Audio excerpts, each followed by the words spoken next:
Developing news right now. Former New York City Mayor Rudy Giuliani is now being sued for sexual assault and harassment. Noelle Dunphy, Giuliani's former director of business development, filed the lawsuit today. She says Giuliani made sexual demands and often went on alcohol-drenched rants that included sexist, racist, and anti-Semitic remarks.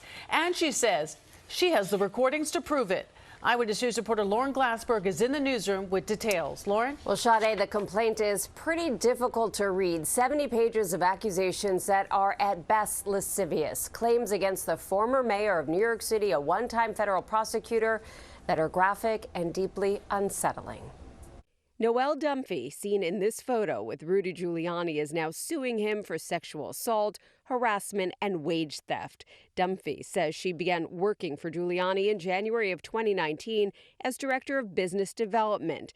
In the complaint, she says he promised her $1 million annual salary with the caveat that the money would be deferred until his divorce was finalized. But shortly after she began working, Dunphy says Giuliani began abusing her with sexual demands and rants. For example, she says Giuliani flew her on a chartered plane and insisted she stay in his guest suite on the Upper East Side. She says they had a few drinks and he entered her suite uninvited and pressured her to perform oral sex.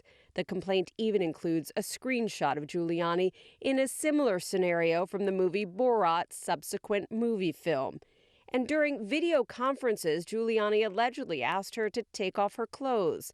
She says he often demanded that Dunphy work naked, in a bikini or in short shorts with an American flag that he bought for her.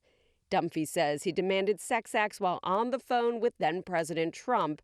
She also says Giuliani was rarely sober around her and made derogatory, bigoted, and anti-Semitic remarks. It's a compendium that, if true, casts the man once known as a national hero in an inglorious spotlight. Now, Dunphy worked for Giuliani for 2 years and says she was only paid $12,000 in cash and some of her expenses were covered. She is suing for $10 million. For his part, 78-year-old Rudy Giuliani vehemently and completely denies the allegations and says, quote, "This is pure harassment and an attempt at extortion."